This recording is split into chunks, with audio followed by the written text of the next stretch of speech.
Welcome back to the Blurb Breakdown with Taylor and Megan, where we break down and dive into the book blurbs, the good, the bad, and the cringeworthy. Fair warning. This podcast is rated R for mature content, strong language, and spicy discussions. If you're not ready for swoon-worthy scenes, steam, and unfiltered bookish opinions, proceed with caution. Otherwise, grab a drink and join us. Hey everyone, welcome. I'm Taylor. And I'm Megan. Today we are giving you a recap of Fangs of Fate by Rebecca Parcha. This is book 1 in the Untish series. Taylor, do you remember how many books are supposed to be in the series? I actually do not. I want to say 4. 4 is popping out to me, but I do know that we at least are getting 2 because the second one's coming. Well, she's working on the third one now. If you follow her, yes.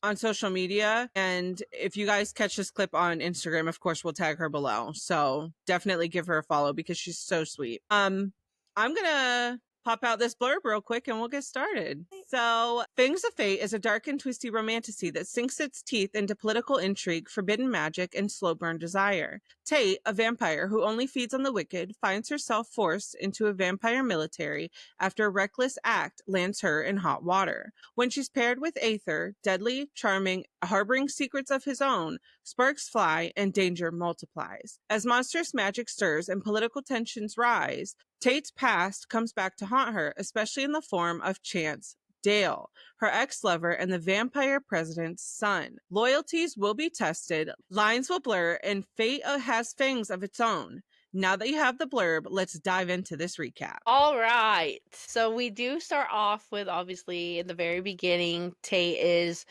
draining a human. Yeah. We also learn that you're not allowed to drain a human to death. Mm-hmm. Yeah, it's very unlawful. Yes. We also learned that when they turn 16, you get to choose whether you want to be a vampire or to stay a human. Yes. So I like that they get that option. Yeah, I thought that was kind of cool. It's definitely very unique. I don't feel like a lot of other stories are like that. I feel like a lot of times you're really forced. Yeah. It's very much a CYOA, a choose your own adventure kind of thing here. I remember doing those in high school, and this feels very, very much like that. You get to choose what you want to do, how you want to spend your life. Yeah, exactly. And then, so throughout like the first few chapters, we learn that when Tate goes over to the human side, because there is a peace treaty involved between the Glen, which is where the vampires are, and then the human realm, we'll say. She only technically goes after criminals, but when they overfeed and they drain somebody so much or almost to death or to death, they actually tend to crave more and get like a bloodthirst, like a hungry. Yeah. Which we do experience that with Tate at the very beginning, which gets her into that hot water that you explained in the blurb. Yeah. So a lot of that is all trickling down. Yeah, this book definitely starts with a bang, and literally from the very first sentence, she is feeding on somebody, and it's a guy that burned an apartment down with several children inside. And so, I don't disagree with her. He's like, you don't hate her. No. She's doing right by the children. She's actually a little bit savage because as she's draining, she's repeating these people's names, these children's names, as she's killing him. And I was like, it's kind of badass. For sure. I was like, let him know why you're doing what you're doing and let him hear their names as the last thing he ever hears. Oh yeah, they deserve a little bit of some revenge and some payback and some justice, and I'll take it. Absolutely, yeah. And then I don't know how the Guara or how the Glen finds out that she's doing this. Is she tripping wires, or I don't remember in reading this if they ever told us how. I mean, I know how they find out after, but there was a scene in one of the earlier chapters where she's crossing back over into the Glen, and the guards standing there, it's like they know what she had done. So, and from the sounds of it, she's gotten her own apartment in the human world. Yes. Yeah. I feel like I caught that too. And because we do catch on a little bit that she is sleeping with some human named Tim, who in his mind, he loves her. She's just there for a good time or not. for a nice release. And so yeah, we do get a little bit of Tim throughout, but Yeah, she ain't feeling it. no, he was an odd fella. I mean, I'm glad he was in there because it gave us something to enjoy. But Yeah, and we got to learn a little bit about her, because usually when someone is kind of just getting like a release and not really wanting to be serious, there's something else that happened that caused them to feel that way, and they mhm, don't want to get into attachments. So we also learn at the very beginning, Chance mhm. is her ex, who is Yep, also the president's son. So President love that for Dale's, us. yes, son is Chance. And he pretty much screwed her over, Yes. literally, and she has not forgiven him. So, how did you feel about Chance, just overall in the book? Okay, so Fangs of Fate, we get Tate's perspective, and we also get Chance's perspective. I love that. I So love dual point of view.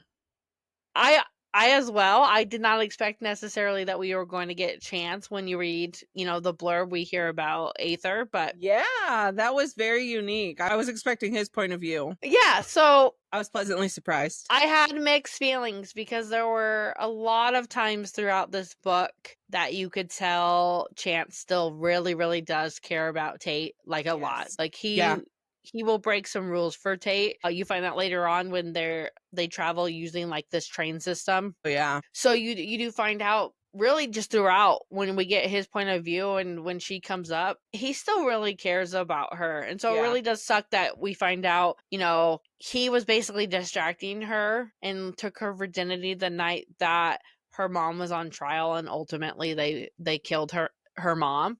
Yeah. And he knew about it. He was there to distract her and keep her away from the trial. So, do you think that was forced upon him by his father, or do you think he really played a role in that? I think a little bit of both. Hmm. I think a lot of it is because of his father and Yeah, his position. I think Chance knew what was happening. Maybe not necessarily that they were going to kill her mom, but but knew that she he, was on trial that night. yeah, and knew that Yeah, he was supposed to be distracting her. So that was a really absolutely. that's a hard one, because I had to try and take a step back and realize that they are still kids. Yeah, they were young, very young. These are still people that trust their parents. Of course, yeah, yeah. And I think typical military family, because yes, he's the president, but he's also over everybody, similar to our president in the United States, how they're over the military, they're the Hmm. chief officer. So his dad is the same way. And I feel like in any military family, they are so strict. And what that man of the house says is what you do, or there's an issue. And so Yeah. I definitely think Chance knew what he was doing, but I also feel like his dad was like, "You're doing this or else." So, Yeah. granted, we don't get that. That's just my mindset of what happened. I did not like Chance at the beginning because now that he's older, like we're obviously in present day, he's pretty high ranked in the military, in the Guara, which is what we call it here in the Untish series. He's higher ranked, and so he's taking on the personality of a military leader. And so I don't know, he just gave off this vibe that I did not like in the very beginning. And then moving through the rest of the book, like you said, you could really tell that he had those feelings for Tate and cared a lot about her still. And I began to like him even more. And then by the end of this first book here, I did like him. And as we go through the recap, you'll know why. Yes, and then at the very, very, very end, though, I no Yes. longer like Chance. We'll touch back when it gets a little bit closer, but he pretty much thinks she is in on all the bad stuff that's going on, because a lot of their arguments have to do with, he doesn't necessarily believe that his dad and the powers that be are doing actually things wrong, that are Hmm. breaking their laws or doing anything wrong. Yeah. But when Tate kind of hints at him that there's stuff going on, and then later on, I don't remember who ended up kind of dropping this. Well, he actually ended up starting to research if there's an inside job happening, Yeah. because Yes. all the bases start getting attacked by these creatures. Yeah. The uh fairly early on in the book, the southern and eastern outposts were attacked, and they lost like 12 or 15 people, Mm-hmm. military personnel. Um it seemed like they were all, well, they noted that it was mostly internal intelligence, so people who know what's going on within the Guara. Right, exactly. So I could definitely understand why he's questioning that. So there's one night that Tate is out past curfew, or excuse me, there's one night that Tate is hoping not to be out past curfew. And we learned that she can actually shift. Yeah. I believe it was like a raven at the Yep. time. Yeah, and I remember she had a hard time. Like when we first see it, it obviously wasn't her first time, but when we first see it, she has a hard time shifting, like pulling on that thread to get herself to shift. And then she actually throws herself off the cliffside.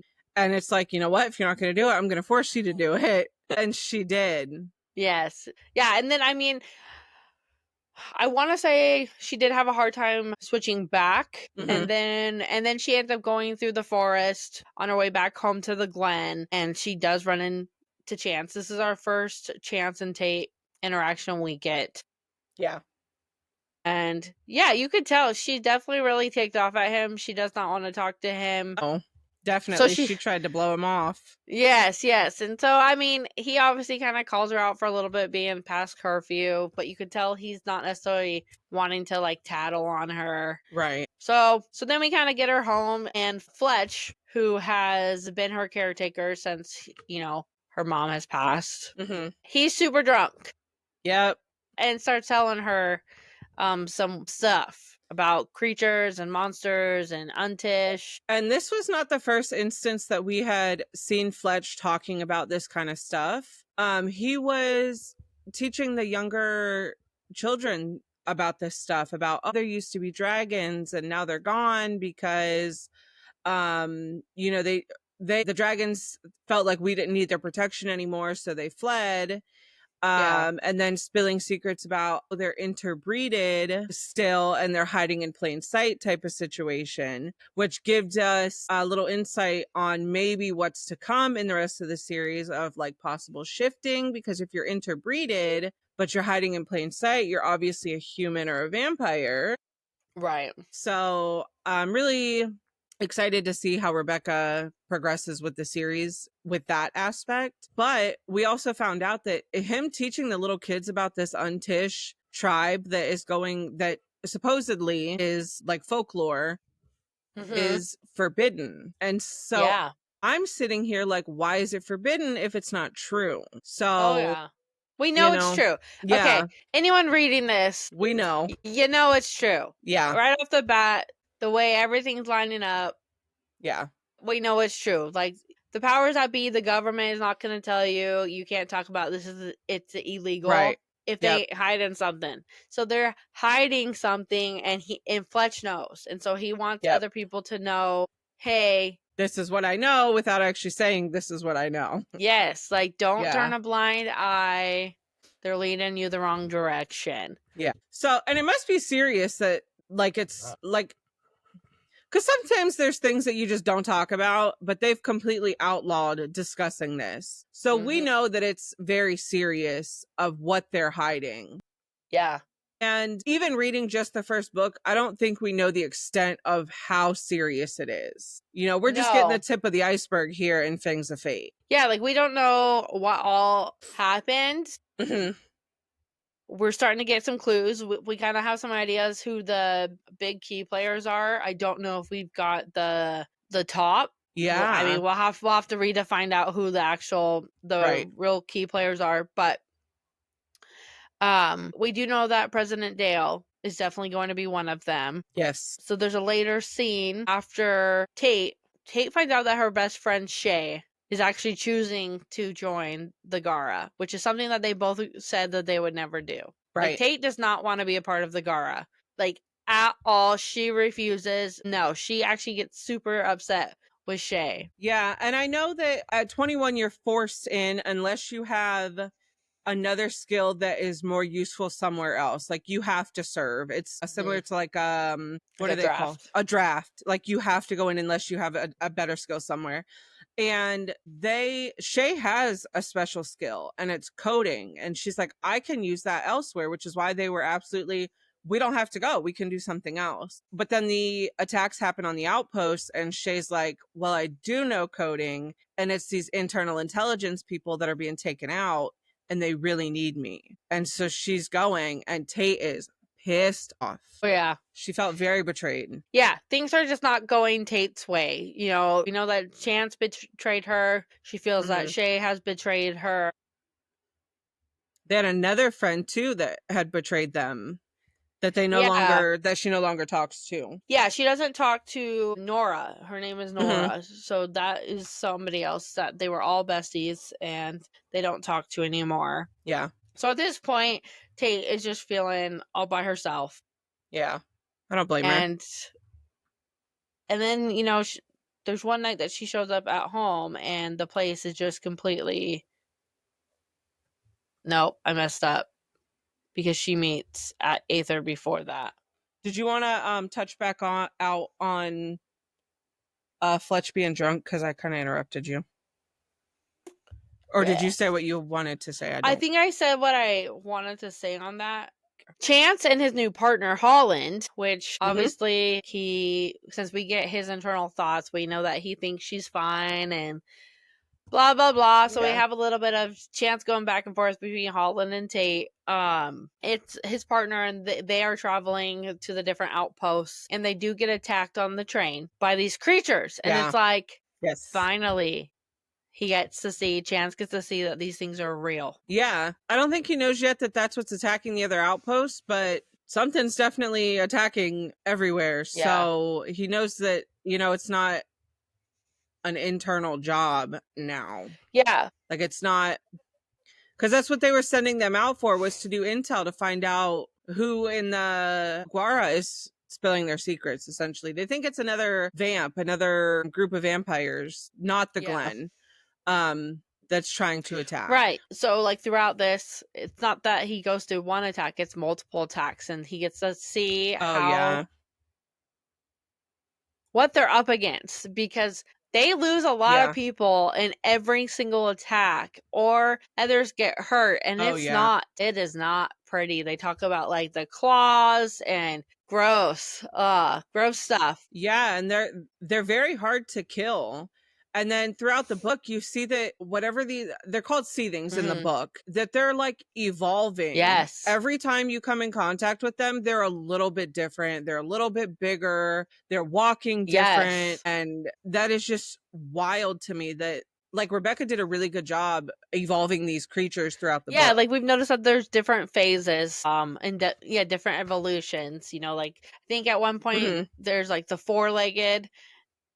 And then we go to 2, and then they start getting bigger. Yes, God, so throughout that, we're going back and forth between Tate and Chance. So Tate, you know, is captured by Anix, Marty, and his team. They start questioning her because they tested her blood and some weird things turned up.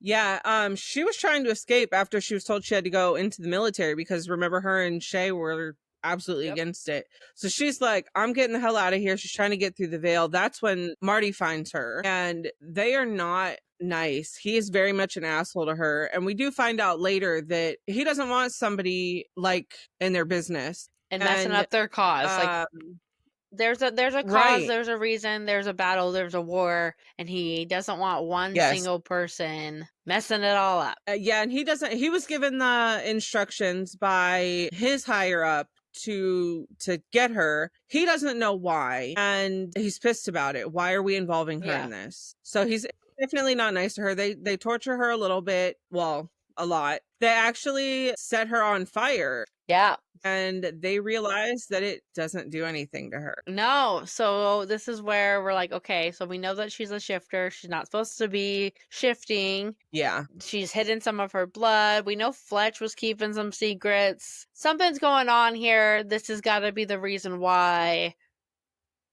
they have to protect Tate. Right. And we do know early on in the book that her mom came from a line of shifters. Yes. Like generations. And it had been generations since somebody had shifted, but we do know that's in the bloodline. And then her dad is not present. but he himself was a shifter. Yes. So we know that it's in her blood. And it was a very big possibility from the beginning of the book that she had the trait too, which was why Ferrari tested her blood, because I don't know if there was something that tipped her off, because she made it sound like Tate wasn't feeling well and that's why she was testing her blood. She had other alternatives. So I don't know if Ferrari saw something in Tate that maybe she had seen in herself to know, like, now's the time to test your blood to find out.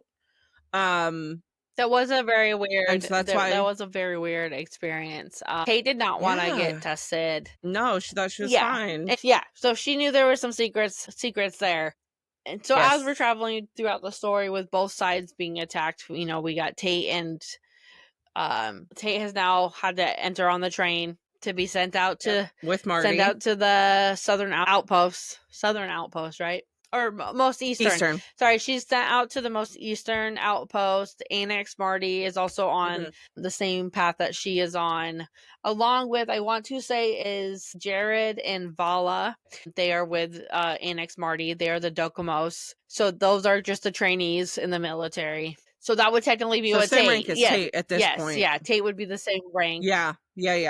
So they go through traveling to the eastern outpost. They also are attacked multiple times. They've definitely stopped in a few towns where these towns also get attacked. Yeah, I thought that was odd, because they're not like military like outposts. They're just towns along the path that were just being attacked. Yeah, and it's almost like they were planned attacks from what it was seeming. And there was also sounded like there was some testing going on.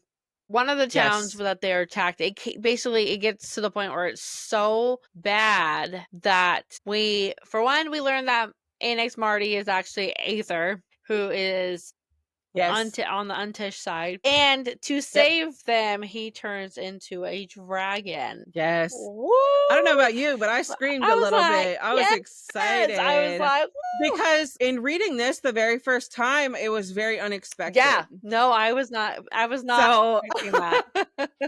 It was awesome. I loved it. And then I want to say, and I don't know why I remember reading this, and of course Aether and Tate have a thing going on by the end of the book, you know. Something was just hot about Aether being annexed in the military and Chance not. And I was like, that's hot, because like, screw the ex. You want to find somebody better, and that's what she did. yes. That was total side note. That was just something that I loved. No, I completely agree. So we're Team Dragon. I mean, okay, I can be Team Vampire too, because she's part vampire. But I mean, do you see what's on my shelf right there? I'm Team Dragon. Right, too. for sure. My gosh. So, but yeah, we do learn that they are feisty with each other. Aether, yes, you're right. You said he's an asshole. Tate is like, dude, what the hell? Just leave me alone. What the hell? Yeah. Like, for her, feels so alone right now. She has lost everybody. She's just like, leave me the frick alone, dude. Yeah. Yeah, and he sees something in her apparently before we did. She was showing signs of being a shifter, obviously with the fire, and then with her body temperature heating up throughout them traveling. I know at one point he had to like put her in the river because she was so hot, and he thought she was real close to shifting, and apparently you have to go through several different things before you can shift or bad things happen, and she was getting too hot. He's like, I have to cool you down because you're not ready to shift. Yes, that is a huge thing throughout this whole book, is battling Tate's emotions. She has to learn to control her emotions because, like you said, like, she's not ready to shift yet, and can really hurt herself. And we do experience a lot of those situations happening where she couldn't handle emotions, and things go a little sideways as we progress throughout the book. We actually get to a part where they actually find out all the warehouses and that they're full of all the seethings, and it's an intense situation. So yeah, like towards the end, like the whole warehouse scene is this bigger deal. Like, there are warehouses and warehouses full of seethings. And so they come up with this plan to try to blow it all up. But during this, while they're still trying to set all the traps up to set it all on fire, Tate is struggling to control her emotions, so she is struggling to control her internal temperature, which then her hand is on one of the metal buildings, and in turn, she sets it all off. She goes flying back. Oops. It's a whole thing, because this whole situation, we've got Chance and his groups randomly decided to show up. Yep. We've got Tate, Aether, and his Why group. does he always have to be the hero? Because he's still, in his mind, for one, he didn't know actually that Tate was going to be there. For two, right, yeah. When he sees her there, like, he really does care about her, because there is some jealousy with Holland, because Holland's like, dude, you still obviously have feelings for this girl. Right, and you and I were doing the naughty. Yeah. She's like, figure out your crap. So, fun fact, I thought for the longest time that Holland was a dude. And it wasn't until several chapters in, and it was nothing that Rebecca did. It was just like, I think military, and this sounds so sexist, I thought man. Okay? My girl. I'm sorry. I know. And then when I realized it, because I'm like, what is Chance doing? So when I realized it, I was like, okay, yeah, it's fine. It's fine. So yeah, they were not prepared. They were not done doing what they had to do before Tate set everything on fire and blew everything up. So like when she goes after drinking with Jared and Vala, this is like right after Fletch dies.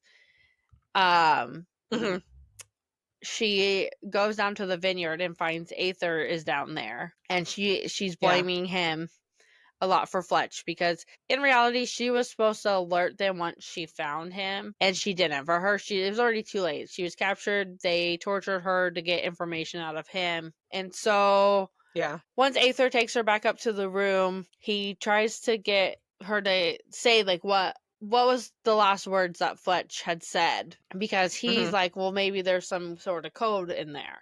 And she's like, not wanting to give this up. She, for one, doesn't fully trust Aether. Of course. And he's partially forcing her to give this information up. So he does use some of his magic and pries that out of her. And what he actually says is, Tate, no matter what, know that my love for you was true. You always were my firecracker in life. Shine bright from your heart. Only it knows the truth. So those were the last words Fletch said to Tate. Those were actually specifically for Tate. So Tate does start to hate Aether a lot for forcing that out of her. Right. Those were valuable to her. Yeah. And for one, she didn't want to relive it. And for two, like, she wasn't ready to give that up to him, and he kind of forced it from her. Yes. Yeah, those were definitely for her. I understand why Aether wanted that, though, because in somebody's dying last moments, most people are going to be like, I love you. You were my whole life. This, that, and the other.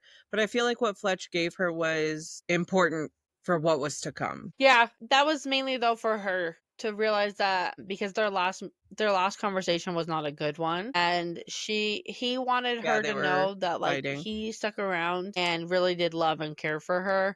And Aether was just so much thinking that Fletch was trying to give some insight on their cause, and that's why she got upset, because it wasn't anything to do with the cause. It was literally the fact that I care about you. And like, know who you are. I took you in after you lost your mother, and you became my whole world. So yeah, she really did not. She didn't like that being forced out of her. Yeah, those like I said before, those were very valuable to her. Those were something that she wanted to keep for just her and not share with anybody, and I don't blame her, because Fletch was a father figure, essentially her dad. Yeah, he was there for her even before her mother passed away. So, or was killed. I say passed away like it was natural, but it wasn't. So I definitely, I understand why she didn't want to give that up. I completely agree. That would have pissed me off so much.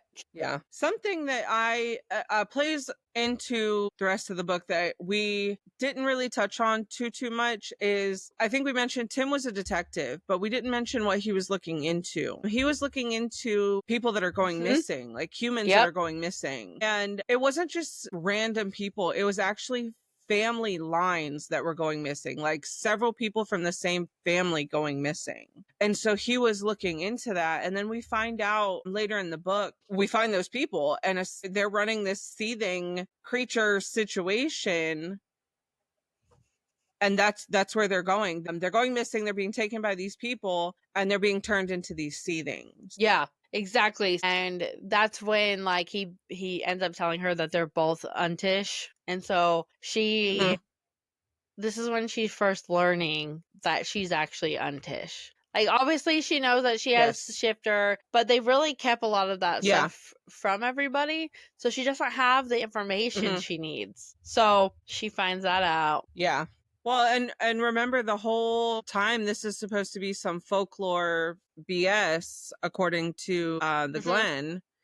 And imagine her shock when she finds out it's all real. Yes. And not only is it real, she's involved. She's one of them. I would be freaking out a little bit. Yes. All right. Through all the battles and everything, you know, we've got Tate. She learns that she's untish from Aether. She kind of has her first, I would call like a panic attack where she starts to overheat. He has to get her to calm down. He needs to calm her down. So he tells her to talk about her mom and like try to get her to focus elsewhere. And I thought it was really adorable because she was so thrown off by, you know, the panic attack and being told that she's untish, which, of course, you know, their whole life they've been told that it's all fake. So he's getting her to cool down. They actually end up getting attacked. So they have to fight and battle against that while she's still trying to come to terms with the fact that she is untish and something's going on with her. Like her body is trying to force her to shift. So we kind of go through all of that and we're constantly going through the battles. Then we get to the big warehouse scene that we talked about before where we have Chance and his team. Then we have Dale and Louisa and the baddies. And then we have Aether, Tate, and their team. Chance is just trying to figure out what the heck's going on. Aether, Tate, and their team are just trying to put a stop to it all. President Dale, he ends up being standing in the middle of all these seethings, and then all of a sudden, this big bad seething is gone, and then you see Tate kind of go up against this big bad, and when we go to Chance's point of view, because Chance is with some of the military people, he's actually with Shay, the bestie, Holland and Damaris. They've already ran off into the forest, and so then Chance looks and ends up seeing Tate standing in front of this big, large, looks like master seething. And this is what he says. He says that he could taste the magic and feel it pulsing all around him. He had no idea what Tate was, but he knew it could not be natural. The thought of her using dark magic made me sick. It made her an accomplice to those monsters, possibly even their creator. The whole sky turned from gray to golden white, and I looked away, shielding my eyes. Red haloed them as I looked, and then he ends up just running towards the tree line and going. So at this point, he thinks it's all potentially Tate and whoever she's working with. Right, not realizing that they're helping. Like, yeah, going like against they're them, actually after Tate and the Untish, and it's really the government. Obviously, President Dale was there, standing in the middle of all them not being attacked. He's obviously in control, and Chance did not catch that. Chance did not see that. No, and it makes me wonder, like, if he did, what would his thoughts be? Because that's, you know, Daddy Dearest. And where the heck did Dale go? So when I was reading this, I was like, okay, so President Dale was all of a sudden, like, there in the seething, you know, the buildings are blowing up, but where did he go? Because I know Tate battles off with Louisa. Where does Dale go? So I have no idea where Dale goes. Is he the master seething? I don't know. That has popped into my head that maybe he is. And I was like, but can they turn into them or can they just control them? Well, and remember how they were always evolving throughout the book? And we know that the missing people were being turned into these seethings. So maybe, you know, those warehouses were where they were keeping them and transitioning them. So maybe they found a way to, like, shift like dragons. Yeah, I mean, that absolutely could be. We just don't know. Rebecca, she really did a great job of, I don't want to say leaving things unanswered, but definitely keeping our keeping us minds interested. going. Like, I am so ready for book Yes. 2 to figure out what the heck is going on. And then, yes, like you said earlier, we know she's writing book 3. Whoo! So it means there's gonna be more to come, and I seriously cannot wait because Yes. this takes us to our very final scene, and then book 2. Yes. So the final chapter was very short but packed quite a big punch. I think it was like 3 or 4 Kindle pages, so really not big at all. After, the warehouses are burned and whatnot, we see that Aether is feeding Tate, and it's to release the energy that she has coursing through her body. She was feeling this overwhelming need to shift. She's like, I have to do it, I have to do it. And he's like, we're not letting that happen. And so he's feeding from her, taking her energy. And then next thing you know, he has shifted into a dragon and is whisking her away. And that is the end of the book. And basically, I'm going to look at my phone really quick because the very last 2 sentences, it says, we continue our climb and I watched the compound along with the life I once knew burn to the ground. It was now nothing but ash. So throughout the whole book, we lost so many people. Villages were burned to the ground. Like, they started with so many people and now it was down to like a skeleton crew for what they had to accomplish in that last battle there. I am super excited to see what Rebecca does with Daughter of Me too. Destiny. And it's been sitting, both of us. She gave it to us in March, and it is now April. Towards the end of April.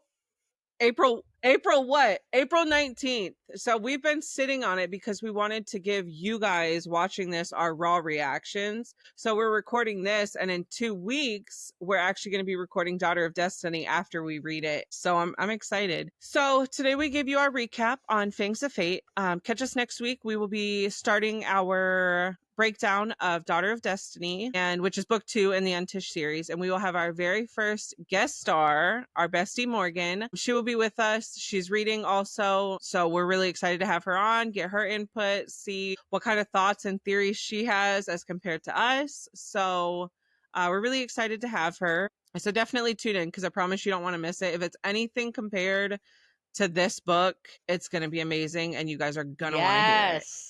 I'm so excited. Yeah. Thank you guys so much for listening. We will see you next week on the Blurb Bye, Breakdown. guys. Bye.